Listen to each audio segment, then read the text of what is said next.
The Dick Cavett Show with special guest Orson Welles. Ladies and gentlemen, Dick Cavett.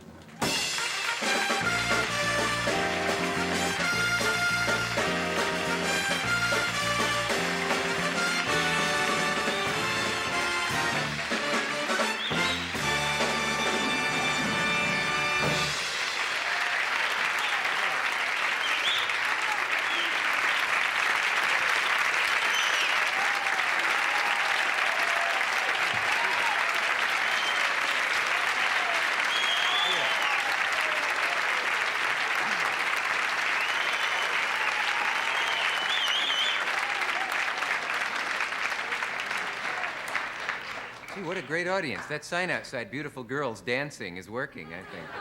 Very nice to see you. And please be nice to our pages, would you? They have a hard job. It's not easy saying, sit down, stupid, to 500 people every night.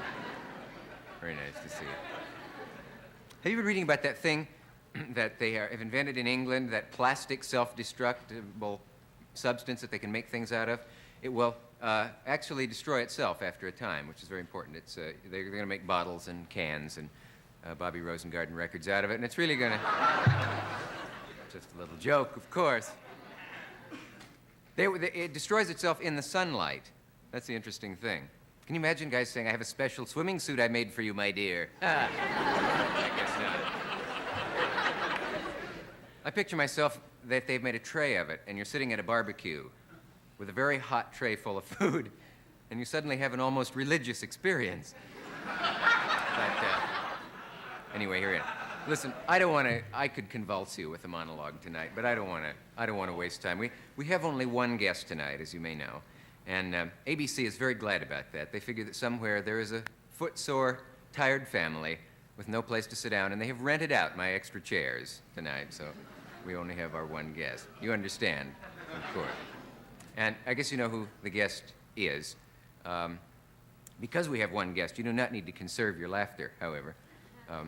It's a gentleman who has many... Well, he started... First, many years ago, he was called a boy genius, the way that Mozart and Keats and Paul Anka have been. And I think that instead of the monologue, since this is a very special show, and I know that you came, many of you, just to see him tonight, I would like to open, if we can, with a piece of film that we found. And those of you who film students know this movie very well. It's the end of The Lady from Shanghai. And it's one of the, must have been one of the most difficult things to film. You really don't need to know the plot. This is toward the end, and it is when the hero is in a fun house. And it's an unforgettable thing. If you ever saw this piece of film at an impressionable age, you can never forget it. And here's that clip from Lady from Shanghai made by our guest, and he's in it. Let's take a look at that. I knew I'd find you two together. If I hadn't, Elsa, I might have gone on playing it your way. You didn't know that, but you did plan for me to follow you. You've been drinking. I presume you think that if you murder me here, your sailor friend will get the blame, and you'll be free to spend my money. Well, dear, you aren't the only one who wants me to die. With these mirrors, it's difficult to tell. You are aiming at me, aren't you? I'm aiming at you, lover. Of course, killing you is killing myself. It's the same thing. But you know, I'm pretty tired of both of us.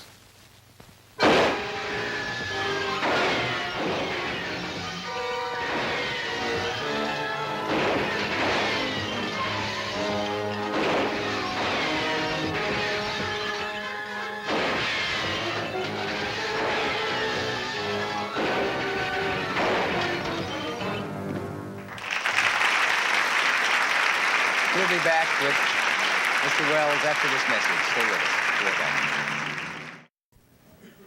back. My first guest tonight, and only guest, is unique. There is no one quite like him, I guess. He is an actor, a director, a writer. He has been a magician and a number of other things. As you all know, at 22, he was producing, directing, and starring in Broadway, and actually 3 plays in his own repertory company.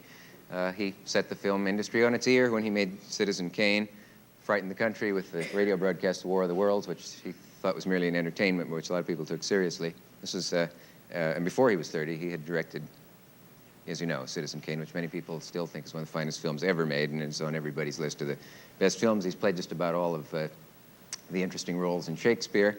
He has made 45 films. People fall over themselves trying to describe him. Charlton Heston was on recently and has said probably the greatest theatrical talent this country has ever produced. Kenneth Tynan once said, if you have met him, and later when you were bored and you try to think of the one person you would like to have walk through the door, it would be Orson Welles. I don't think anyone has ever called him an average kid from Kenosha, Wisconsin, but that's where he's from. To us in the business, he's a pioneer and a hero, and to people who are not in the business, he's a legend, but he doesn't like to be treated as that. So will you just welcome the gentleman, please, Orson Welles.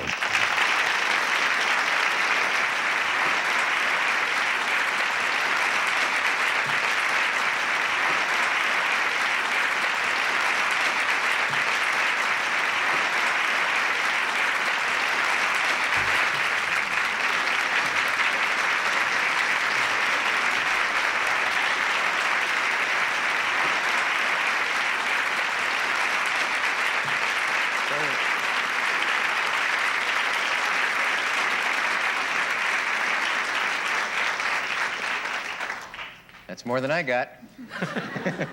You did 2 shows today. That's true. How do you know that? I came in when when the last show was still on. Oh, yes. Yeah. Is that a terrible secret I shouldn't have divulged? No, not at all. They know about tape out there in television land. I think by this time most people know. I barely caught on to the idea myself. I still think everything is live. I wish it were. Do you? Do you miss the... Don't you? Yeah, although I don't know if the audience is that aware. I mean, when you're sitting and watching the thing, but when you bleep or bloop or whatever it is, every third word out of some of your guests, the audience must know something is happening. No censor could be that agile. No, there is a thing, you know, that they use though on live television where they use like a 6-second tape delay or something, so that although it's live, it's a little bit on tape, and then they can push a button, and if you say... It's like being a little pregnant, isn't it? How can you be a little bit on tape? It's less serious. It's actually running through a tape machine, and if you were to say a dirty word now, I would have... well, don't try it, but I would have a chance to push the button knowing that the sound would be erased a little ahead and then play. Where is that button? That's I see. This is the special. This is the special thing. Yeah, they have done some shows like that. Is that the principle of what happens when they run back certain plays in a game and show it to you? Instant replay. Instant replay? I don't know. Are we way out of our depth, both of us? Your question... Better get on to something else. Your questions are good. The fact that I don't have the answers is the hard part. I liked something you said one time, a lot of things you said, but I remember I found a quote in which you had said, I like people to talk to me, but I hate it when they talk to Orson Welles. And I know what you mean by that. Because sure. People, I think I do anyway. Sure, because they put, I don't mean just me, I'm sure you know what it is. If they talk to Dick Cavett, they put on that funny hat that goes with talking to Dick Cavett, and they aren't themselves. Yeah. You know, just because they've seen you on a screen, large or little, you have a kind of identity for them that makes them come on a little differently than themselves, and is kind of a drag. Could you go easy on the large or little part? I didn't mean that. I was talking about screen. Oh, on the size of the screen. Yes, and I don't like talk about wide screens myself. I think we can leave this whole territory undeveloped. Yeah. Yes. I don't think what people look like has anything to do with what they are. Listen, I want to ask you about that piece of film that we saw. I know that you hate to have your films excerpted. I was coyly turning my face to the wall all during it. Yeah, that's interesting. Yeah. I don't know why. Is it because it can't possibly tell any of the story and it just out of context it's a little... No, it's because I can't possibly fix it. And I always see things wrong with it, and I'd rather look back on these films as being much better than they were. That scene, for example, then, would you change anything about that now? Well, I know what I changed from listening to it, which is the awful soundtrack. That may have been our projector. No, it wasn't. It's Harry Cohn. Yeah? Because what happened was that after the my version of it, which got its one preview. Harry decided to fix the music, and he got a theme song, which we then had Rita sing. This was in the early days of theme songs. It's when people sang them on screen instead of having combinations dinted into your ears all through the story. Every once in a while somebody came on and said, well, since I'm waiting for the leading man, I think I'll sing a song. And they, and they sang a song. So we put that in, Please Don't Kiss Me or Love Me or something or other. Yeah. Not a bad song, really. And Peggy Lee was quite good in it, off-scene, because she was Rita's voice for that. Although Rita sang quite a lot of her own songs in her own musicals, but at Harry Cohn's whim, Peggy Lee or somebody like that would be brought in to sing part of it. I never understood that anymore, and I understand instant replay. Mm-hmm. But the point that I'm laboring towards is that Harry Cohn decided that the theme song would be nice in a sort of symphonic version under the shootout in the mirror scene. So instead of just hearing the crash of glass echoing and nothing else except ricocheting bullets and glass, you have all through it, which kind of louses up the proceedings. But it made him happy. Yes, it made him happy.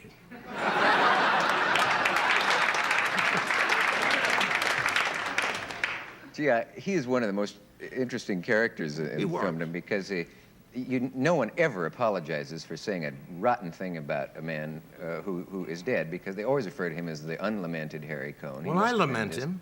Do you? Yeah. I liked him. I really did, because he was a monster. Yeah. But they all were, or almost all of them, those guys who ran their own stores in those old days of Hollywood. But he came on as a monster, and he could never be as bad as his first impression. So everything was a pleasant surprise after that. You know, he snarled at you as you came in the door, you know, like that. Yeah. And you could gradually throw him little goodies, and he would quiet down and start lashing his tail. And I did get to be quite fond of him, in spite of the fact that he bugged my office. He really did. I think he bugged everybody's office, but one day I found a microphone behind a picture and discovered that this led up to Harry Cohn's own office so he could tune in.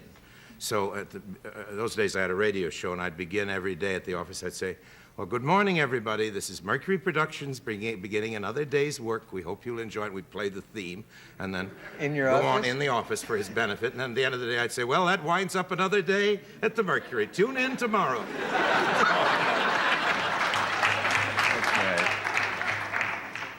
But he was all right, you know. He was all right because he had tremendous courage.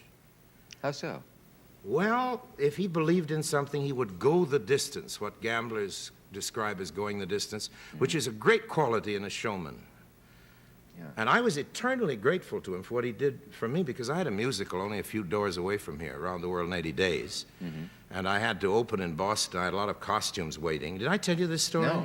I had a lot of costumes waiting in the railway station, which couldn't go from the railway station to the theater, about 8 blocks away. This was in Boston, where we were opening, unless somebody paid Brooks Costume Company $47,000.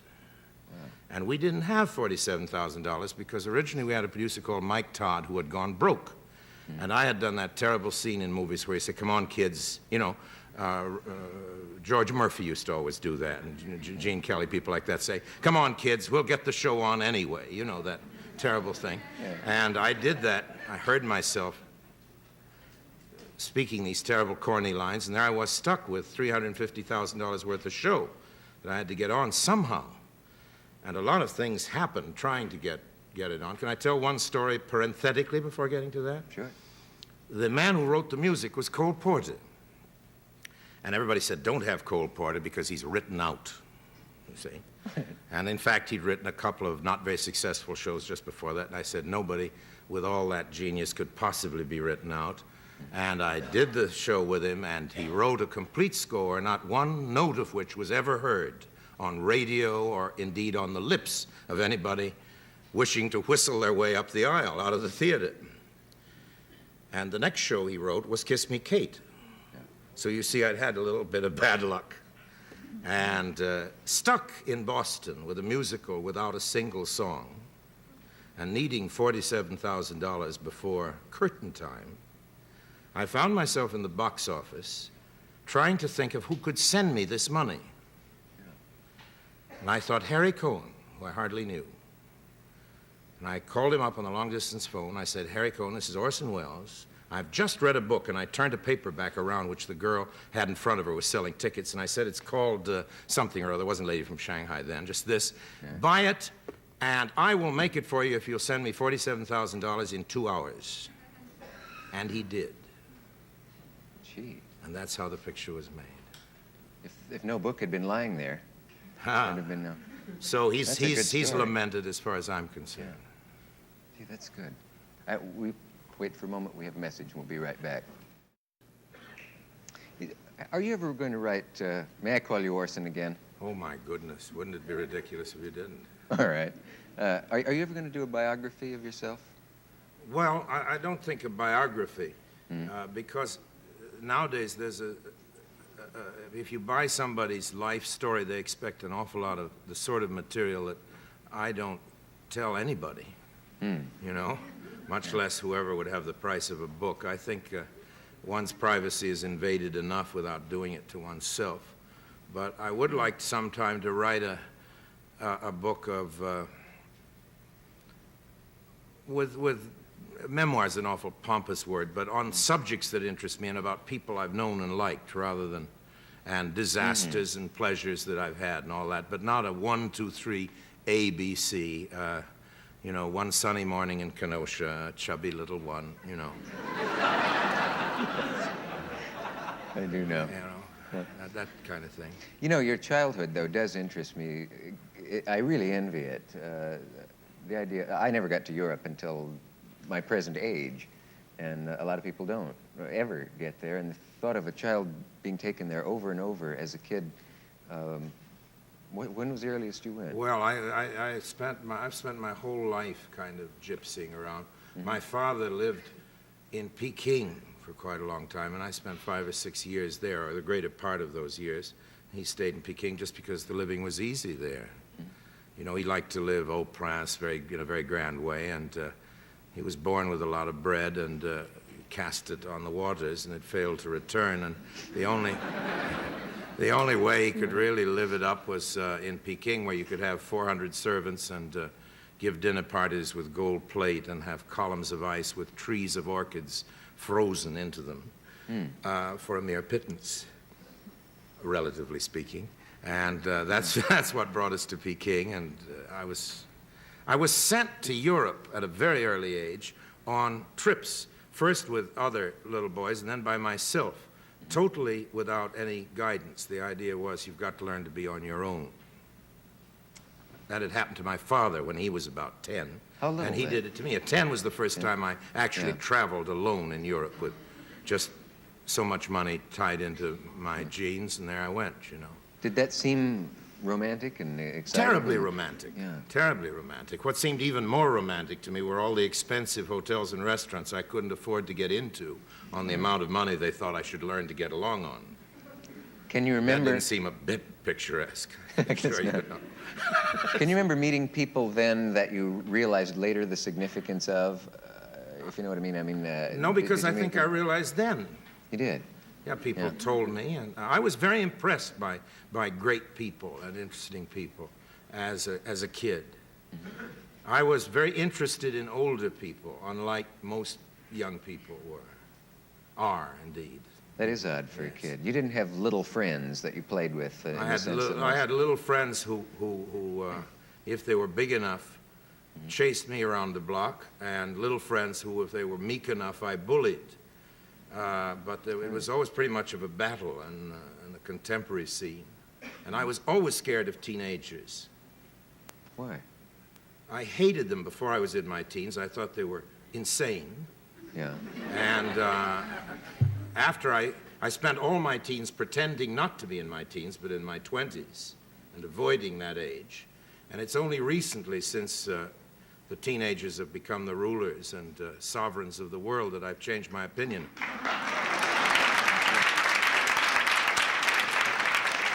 But Until this very latest generation, I have been very strongly of the conviction that there are periods during one's adolescence when one is feverishly insane. Well said. That's been changed, however, now. You have certain sympathy now with that age. More than sympathy. I'm grateful to them even for their fever. We have a message, and we will be right back after that. Please stay where you are. Talking with Orson Welles. I guess I just can't get over that childhood of yours. The little scraps I've read about it, sitting at tables at your age with people who were, well, in other countries for one thing, but sometimes world leaders, I suppose. Or were there any world leaders? Oh, yes. The world leader that really came to nothing, as far as my memory is concerned, was Hitler. I was being escorted. I went twice through the Tyrol and Austrian German hiking country. Once with one teacher and once with another. And one of the two teachers was, it turned out, a sort of a budding Nazi. And there was a big Nazi rally near Innsbruck.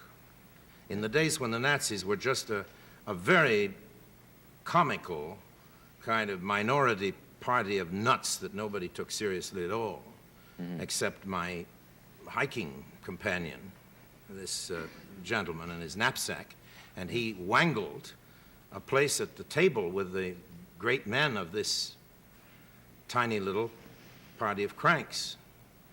And I remember very well afterwards, Stryker, who was the leader of the big anti-Semitic campaigns, and 2 or 3 other well-known people to this day. The man sitting next to me was Hitler, and he made so little impression on me that I can't remember a second of it. Gee. He had no personality whatsoever. Wonder if he was invisible. I wonder if under hypnosis it would come out.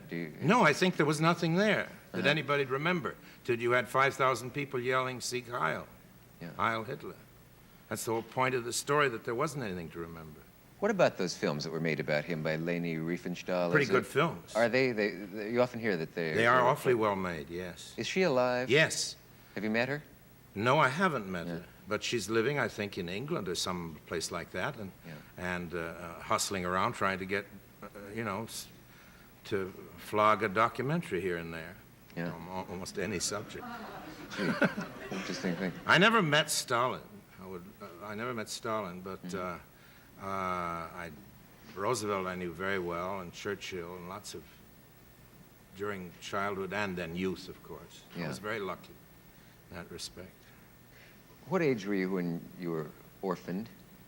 Well, my mother died when I was 7, and my father died when I was 15, beginning of my 15th birthday. Then I ran away, tried to stay out of school, out of Harvard. I had a scholarship, and desperate not to be educated, I went into the theater. I made it. I wasn't educated. What if you were now? I mean, what if you wanted to go to school? Do you have any idea what you want to study now? Gee, that's a good question. Everything, I guess. But if I wanted to study seriously, and get good at a subject, I think it would be anthropology. Don't you think that's a fascinating subject? Yeah.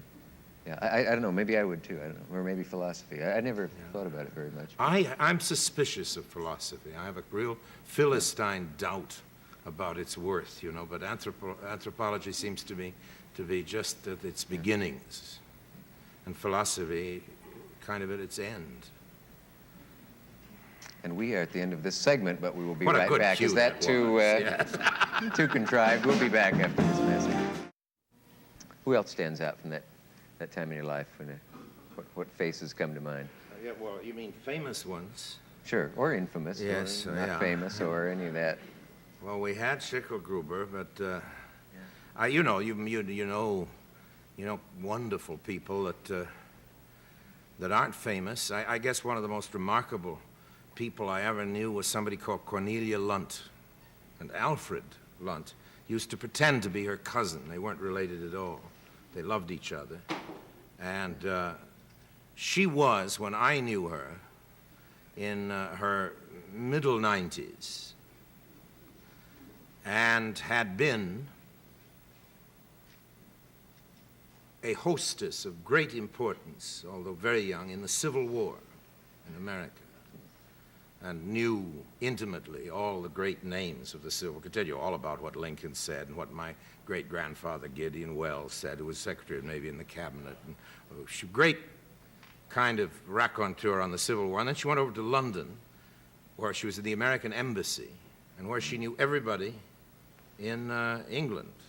All those fabulous people that seemed to have been dead for 200 years, you know, in the Victorian age.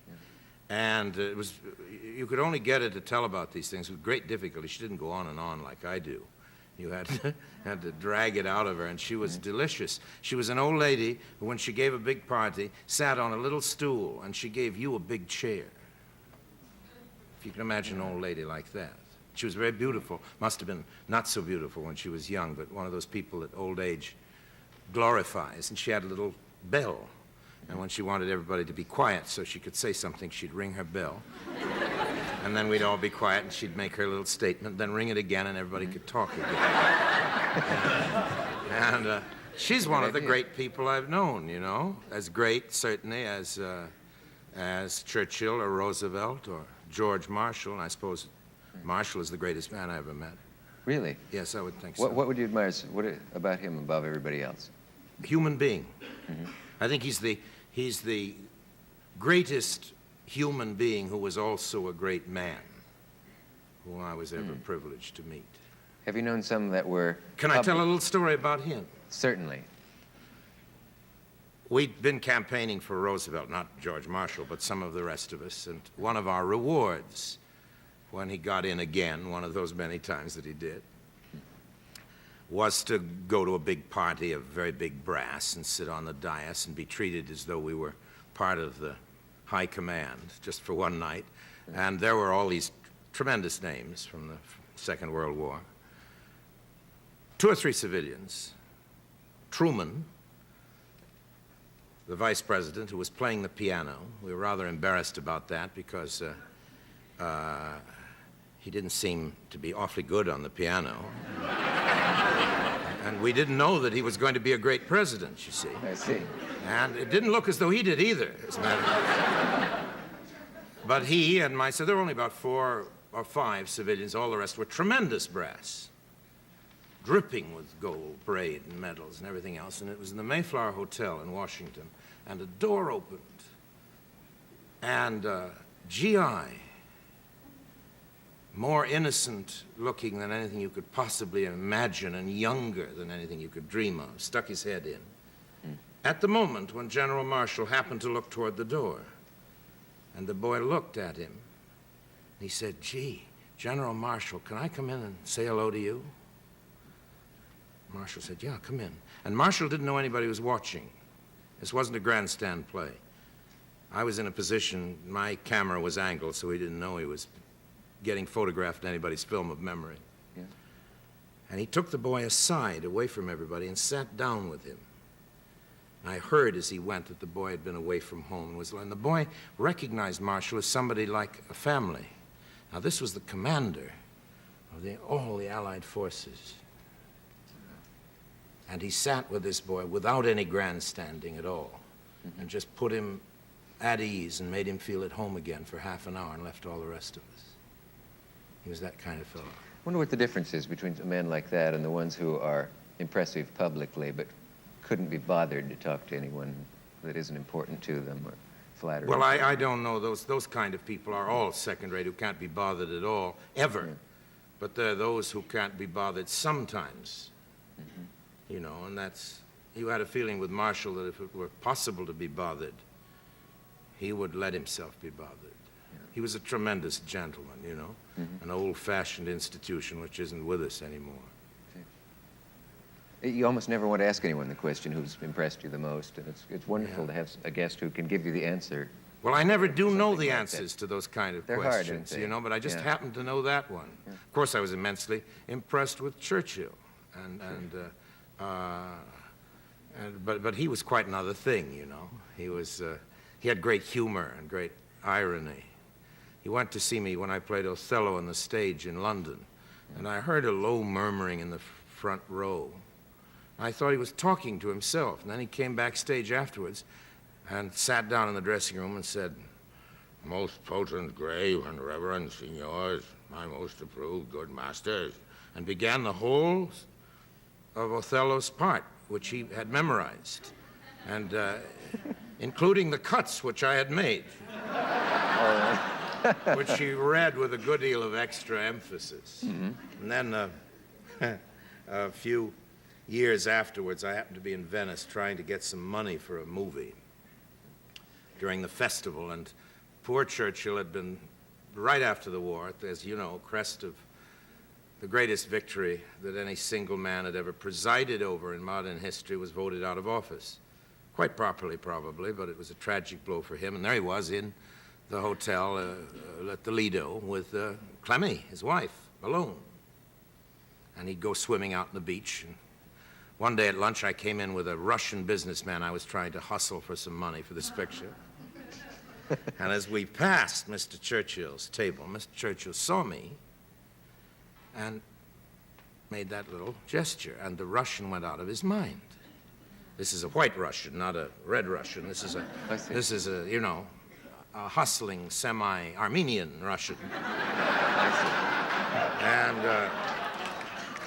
when he saw that Mr. Churchill not only knew me, but gave a rather special acknowledgement, it was clear to me that I had the money for my picture. So the next morning I was out swimming in the beach, and I found myself paddling in the water right next to Mr. Churchill. And I hadn't gone up to speak to him, but there we were in the water, and I had known him on and off during the war in a humble capacity, and I said, and he had come backstage to see me, and I said, "Mr. Churchill, I think you ought to know what you did for me." And I told him about how this acknowledgement had meant so much to me with my financier. And that day at lunch, I came in with the financier again, and Mr. Churchill rose from his chair and bowed.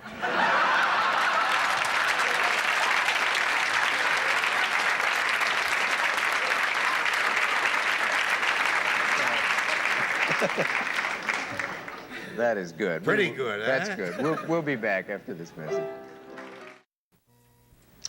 You've lived all over the place, all over the globe, and then for a long time when you were not in this country, then you suddenly came back. Oh, what opinion do you have of some of the generalizations that are made about the country, that there's something violent in the American character, for example, or that... Well, there is. Or that the country's... I think there is, don't you? I think there always has been, though. Yeah. I think it's part of our whole story. I think one thing that is generally true, the one generalization which is true about America, is that everything is true about it. Yeah. It's impossible to say anything that isn't true, good or bad. Our enemies are right, our friends are right. Yeah.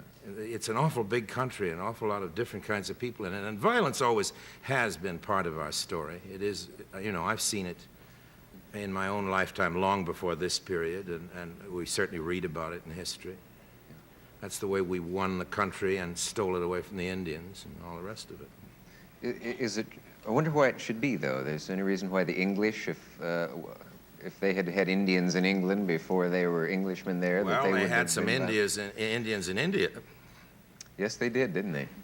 Yeah. And they had those kind of folks all over, and they, in some places they brought the law and justice, and I've talked to people in other ex-colonies, nice people, when you mention the British, burst into tears of anger, literally tears of rage about our nice English cousins. So the bad things are true about them. They burnt the roofs off of the Irish and starved them out into the cold.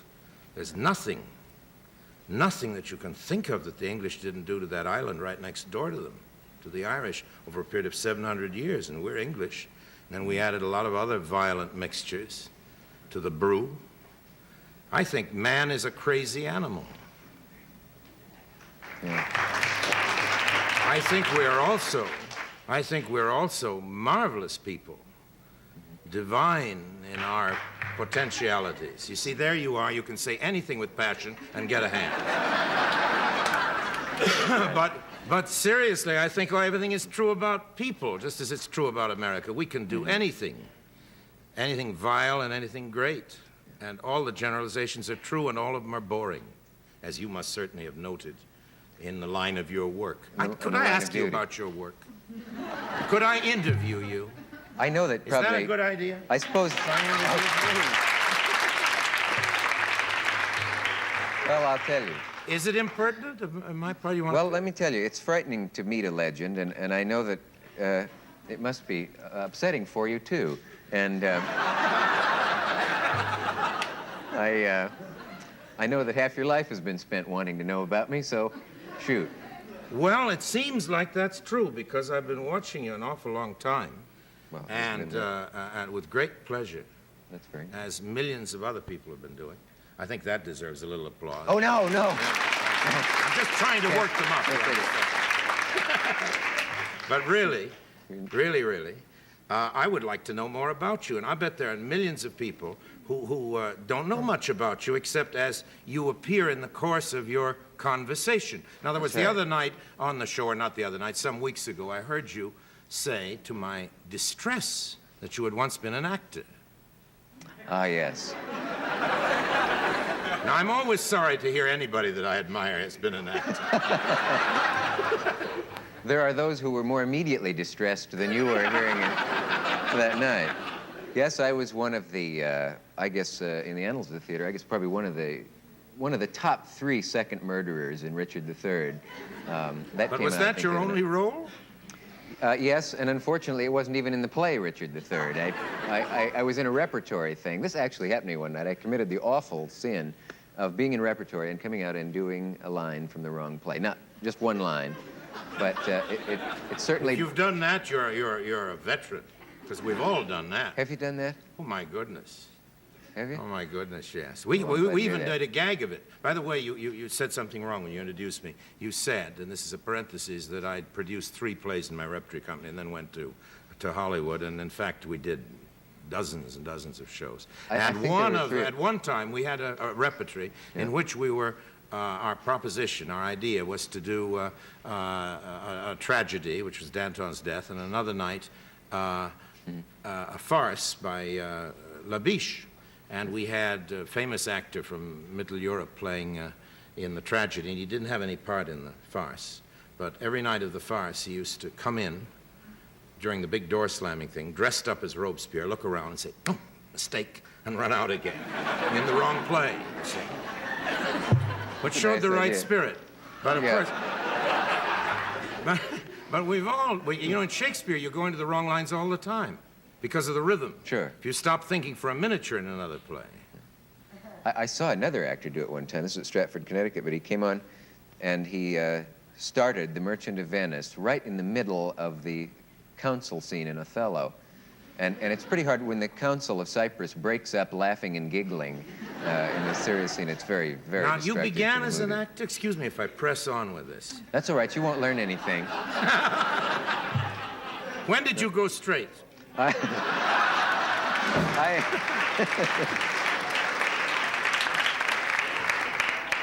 While you were asking that question, I think. That startled me. No, I'm kind of a male garbo, Mr. Wells. I like to preserve a great deal of mystery about myself and my so ends the origins. interview? And that's it. Yep. Oh, my name's up on the screen. We have a message. We'll be right back. Gee, there's so many things. Excuse me, I don't think we should let you weasel out of this quite so easily. But I'm thinking of them.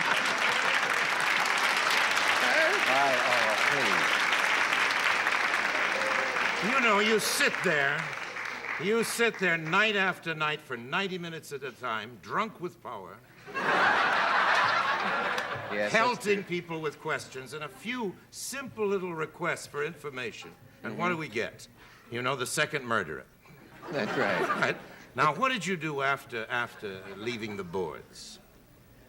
After leaving the boards, well, then I was a comedy writer for a while. I wrote for That I knew. Jack Parr and others. Now, that brings me to a question. You mentioned Jack Parr, and then you say, and others. Yes, I do. Who are the others?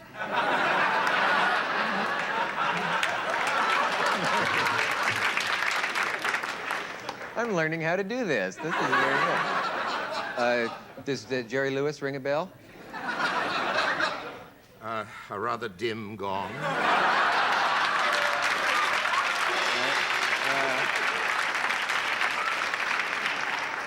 I'm getting to sound like Noel. Yes, you are. Sort of fat Noel. Noel Coward. Not as funny, but the same delivery. No, no, really. I'd like to press on with an embarrassing question. Really? You know, among tenors, for example, Yes. among newscasters, among Shakespearean actors, even among politicians, there's very little reluctance to discuss the competition. But why among you fellows who sit saying, will you welcome, please, a sweet singer of songs, and when did you stop beating your Yeah. wife, and all the rest of it, Yeah. why do you fellows shrivel up? Your heads get like little walnuts. When anybody ever mentions, for example, Johnny Carson or Merv Griffin or David Frost. What is this reluctance to mention even the names? All right, that's a good question. What will we do? You know, you're all like that. It isn't just you. There must be a professional reason. And not express even an opinion on them. Yes, is it's quite sort of a common, too. terrible I think it's clamming up. because you are in competition with them in a sense, although those guys are both friends of mine that you mentioned. I've worked for them and all. And you feel kind of funny talking about somebody who's doing sort of the same thing you do.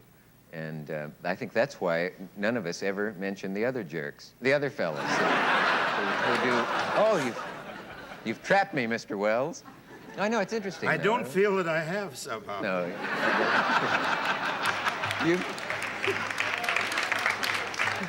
You're a sly one. You've Dick stripped Cavett. me bare. Yeah, all right. I see I'm getting nowhere with that line of Well, you know questioning. what? It makes me uncomfortable because I feel that I'm here every night. And So are they. And you're not, you see. Oh, I see. So you don't want me to go on with this? Well, you and can. you'll remain this mystery forever? Yeah, I feel like I'm a thinly wrapped enigma. There isn't really, there may not be that much there to know. But while you're here, I feel obligated to all those people, particularly the film buffs, who expect me to ask you certain questions. But then you're probably tired of a lot of those. I never answer them. Yeah. I never answer them, not because of general snottiness. It's just that I don't know the answers to most of the questions. You mentioned Jerry Lewis. Yeah. And I caught him on one of your friend's shows. I guess we call him your friend. Yes. We don't mention that. I caught them on one of your friend's shows. In fact, he was on interminably on one of your friend's shows. Yeah. And I feel that what he did for Myra Breckinridge, I ought to do for Jerry Lewis. Because he really has a way of coming on as a great thinker, which should be stopped.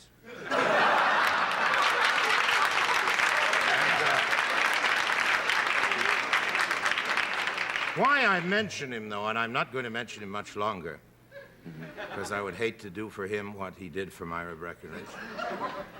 Why I mention is because he said the sort of thing that you hear from film buffs, and you don't expect to hear from Jerry Lewis. He actually said on The Tonight Show, Yeah. well, the secret of authenticity and complete autocracy and autonomy is autonomy and cinematic integrity. Or words to that effect. Now, those are the kind of questions that the film buffs like to ask. And then I guess Jerry Lewis answers because he teaches how to make movies in a school, among other things, I believe. That was a thought he dropped several times. And my bitterness about him stems from the fact that here's a rich fellow who has plenty other things to do except come on with that kind of dialogue. There's really too much of it. There's Too many long words. You know there are too many long words in the world nowadays, and that the younger the people are, the longer the words are. Have you noticed that? It's a very funny thing. They have a wonderful new hip language, which is really our old Harlem language that I used to know when I was running a theater up there, with a few new phrases, and they're great and very colorful. Mm-hmm. But everything else is terribly long. Nobody says, I see a thing a certain way. They say, I envisage it. Nobody says, under 30, I would like to think up an idea. They say, I have conceived something, or this is my conception, or not, this is my relationship. Everything is 4 or 5 syllables long. That's Have you right. noticed that? There's a veracity in what you're saying.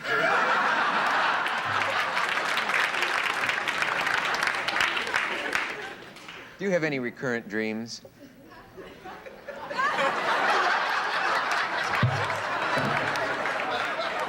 think we'll take a break. Oh. Two can play at this game. We'll be back after this one. See, that was good. I wondered, one thing I read about you that I found a little surprising was that you, check me on this, did not like solitude. I love solitude. Then they were wrong. You bet. But aren't they always wrong in what they write? I guess so. Have you been badly misquoted? But I think everybody is, and everything. I don't think history can possibly be true. Possibly. I'll tell you why. Because we all know people who get things written about, and we know that they're lies what is written. I told a story to Buck Henry last year in Wymus, and he told the story that he thought I had told him to a newspaper that I read the other day, and it bears not the slightest resemblance to what I said. Now, that's an intelligent man, a year later, meaning me well, and that's the, the gospel according to Buck Henry, and it's totally apocryphal. Imagine what nonsense everything else is. I know. It is. Do you want to clear it up now? About that I don't like solitude? No, the story. No, it isn't worth going into all that. It isn't all that good a story. Yeah. When you were on that film, and he made it seem, I must say he improved it. Maybe that's why it was just awkward. History is an improved version of what happened. No, not necessarily. Only if Buck Henry writes it, I guess. I see. What about when you're on a film like that where somebody else is directing and they do tend to be in awe of you as much as you don't like people to be? And Mike Nichols was making that film. He said it would probably, he was worried about the fact that he would know that you working just as an actor were also thinking about the direction at the same time. How can you calm somebody down about that? In his case, he was put at his ease almost immediately when he sensed, as he must have sensed, since he's an immensely intuitive man, that I enormously admired him. Yeah. So how could he have been anything but comfortable? What do they mean when they say, that someone said about you who'd worked with you in a film, he not only knows if he's in the shot, he knows so much about movies, he knows if he's in focus. Is this possible? Well, I know where the camera is cutting. I know what's in the shot and what isn't from a long working acquaintanceship with lenses and the camera. I'm at ease in that respect. You have to learn that if you jump back and forth. It's not all that miraculous. Sounds great, but isn't all that wonderful. So you really can tell if you're in focus. Yeah, and it's not that hard to do. Yeah. Is it nitpicking or annoying when people ask specific little questions about film, like in Citizen Kane? People remember that. It's nitpicking. Oh. Okay. No, sorry. That was rude. I beg your pardon. Cheap and easy gag. Finish it. No, I'm not going to ask it now. So. No. I was going to say that everybody remembers, get this in, everybody remembers that one scene where you suddenly cut to a cockatoo screeching just before. That was to wake up the audience. It's as simple as that. That's the entire significance of the cockatoo. I just can't get I can't get a pretentious answer out of you. We will be back after message. Stay where you are. This is an album, Orson Welles' The Begatting of the President, and it goes from FDR up to the current time, and Mr. Welles, who's very sensitive and kind, asked me not to even mention it. And yes, I know. That's the way it goes. So, well, it's biblical. It is biblical and humorous but comical in intention. Good combination. Yes. What does it mean that you were a brigadier general once? Now, there's a question. Well, you want my war memories, do you? I'd like that. Well, I used to be drafted every month all during the war. Oh. And I was drafted every month and thrown out the same day because of a bad back and a lot of other things. But drafted every month because the draft board contained some Hearst people. And Hearst was after me because of Kane, and this was a good way to needle me.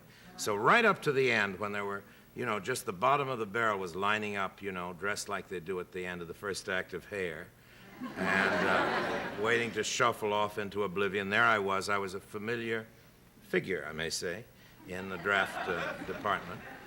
And during the course of the war, I was sent on several totally idiotic missions of one sort and another, in a civilian capacity.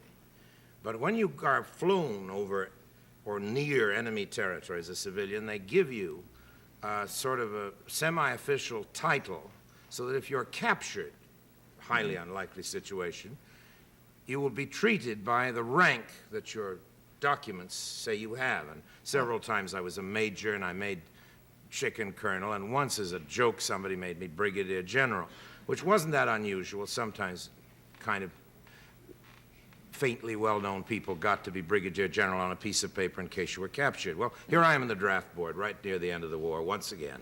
We're all lined up, and for some reason the sergeant says, all right, anybody who's ever been in the Army or have held any rank, please step forward. And, about 10 of us step forward. He says, all right, anybody, what the rank? Anybody above the rank of corporal? That left about 3. Yeah. He says, above the rank of sergeant, and that left me. Now you know the rest of this. I had been up for several nights, and I wasn't at my best. I didn't think. And he says, what was your rank? And I said, brigadier general. And he said, all right, down on your hands and knees and pick up all the cigarette butts, General. And I spent the rest of the day naked, picking up cigarette butts for having been a general. That's my, my war service.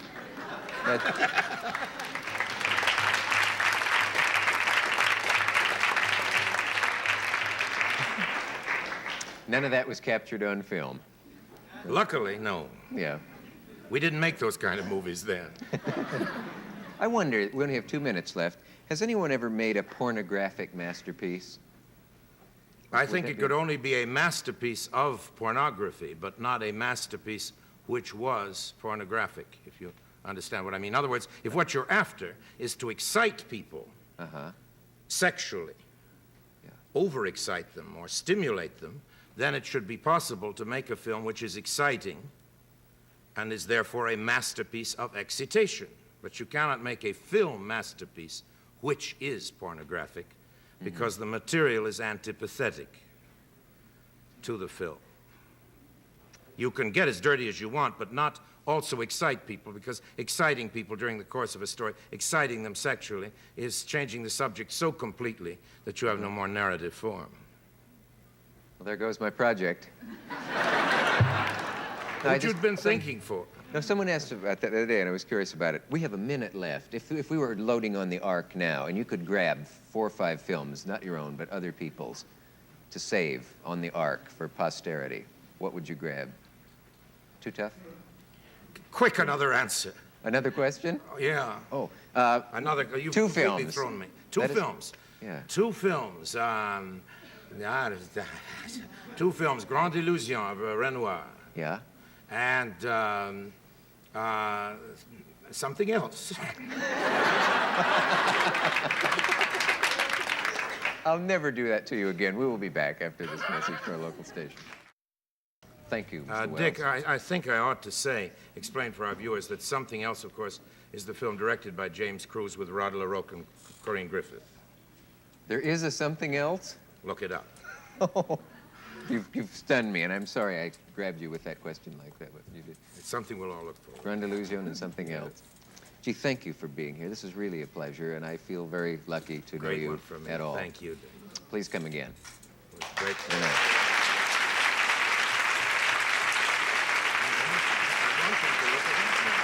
Sorry? They'll look it up now. They will. You've pulled a hoax on the public.